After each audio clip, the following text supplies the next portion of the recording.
Alfie Meadows was a student who came out on the streets along with thousands of others because this government, which has no mandate for what it's doing, came to power and launched an all-out attack on students. The Liberal Democrats famously won the support of millions of young people because they promised, they pledged to them that they would reintroduce free education. And when they trebled tuition fees to prop up a Conservative government, those like Alfie Meadows rightly came to the streets to fight back. Many faced batons and kettles in freezing cold weather. And of course, Alfie Meadows nearly died. The injuries were absolutely horrific, as anyone who's seen them can testify. I first heard about the Alfie Meadows case soon after the demonstration, when we heard that someone had been seriously injured on that demonstration. And I met with his mother and then eventually with Alfie, and I heard what happened when he was beaten up by the police and his life was put at risk. I followed his court case all the way through. I feel that what's happening here is the persecution of an innocent man. My name's Janet Alder. I'm the sister of Christopher Alder that died in police custody in 1998. Christopher was murdered by the police. I'm here today to support Alfie Meadows because Alfie is alive today. He could have very well have been dead in the same position as my brother. You know, he was beaten by the police, same as Christopher. Christopher was left to die.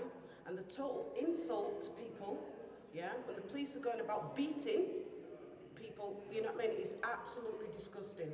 As a country, we need to stand up.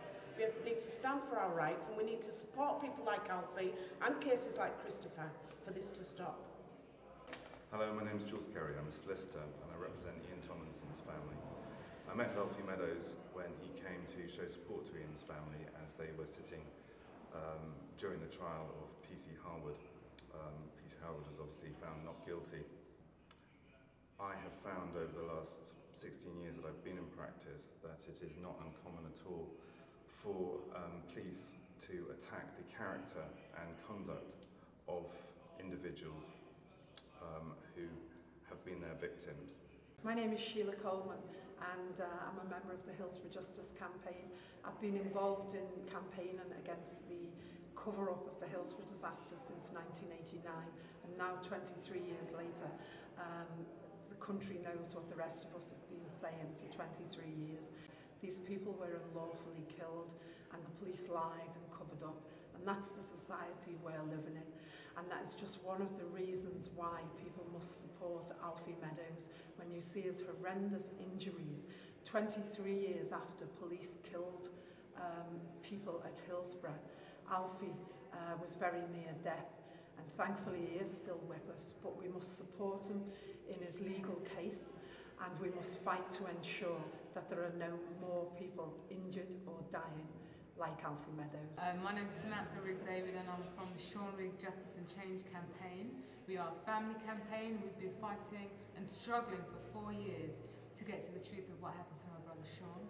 We've uncovered a lot of police corruption and lies, and we're still continuing to do that. And as a family, we have come into contact with lots of other families who have suffered at the hands of the police, namely Alfie Meadows. I'm Marcy Rigg. I'm the eldest sister of Sean Rigg, who died in Brixton Police Station on the 21st of August 2008. It took us 4 years to get to our inquest, and finally we had a narrative verdict, which we're hoping might make a difference. I'm here to support Alfie Meadows in his struggle for justice. He's lucky to be here alive today because there's other people that have died at the hands of the police by an asp, and Alfie Meadows could very much have died in that way.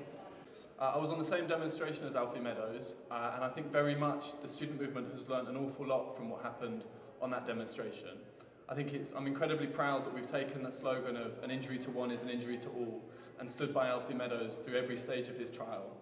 I think what Alfie's case symbolises is the attempt to delegitimise student protest and protest entirely. And at a time of austerity, it's incredibly important that we're able to defend that. And the CW has taken an active decision to support and defend the right to protest.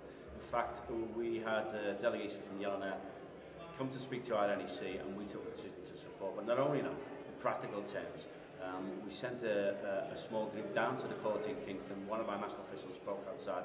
We because the trade union movement, steeped in protest as part of its history, believes that this is such an important subject that we needed to be on board. And what we are now facing in Britain is the biggest challenge to our civil liberties we've seen for a long time, with cuts in the health service, cuts in benefits, cuts in pensions, cuts in jobs, and we're doing this because we've got to pay for the war. And so what we're planning this autumn is a big demonstration on the 20th of October the TUC are organising, and we're protecting ourselves against the attacks that will be made on these meetings, because the government will try and use the police against them, and we've all got to stick together. But I think it's incredibly important, not just for Alfie, but also for the student movement, that we start to turn back the tide of repression that the state are trying to force onto us. And that's why I think Alfie Meadows' case, which is coming up soon, and the Defend the Right to Protest campaign are so incredibly important for strengthening our movement and moving forward. So, you know, I'm going to still be standing with Alfie outside his trial on the 29th.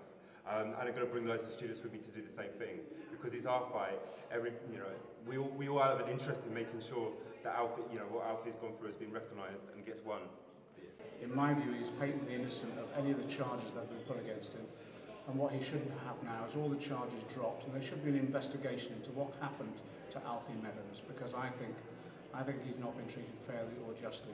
I just hope that he can now really go back to living a normal life after all he's suffered as a result of this period. But I think it'd be very difficult for him, and that's why I'm here in support of Alfie Meadows. So my message is this: we go out as a movement and we defend our right to protest, our right to struggle and demand concessions from those above.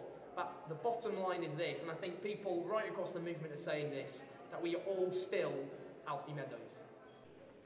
We are all still Alfie Meadows. We are still all Alfie Meadows. We are all still Alfie Meadows. We are all still Alfie Meadows. So we are all still Alfie Meadows. We're all still Alfie Meadows. I just want to say we are all still Alfie Meadows. We're still all Alfie Meadows. We're all still Alfie Meadows. We're still all for Alfie Meadows.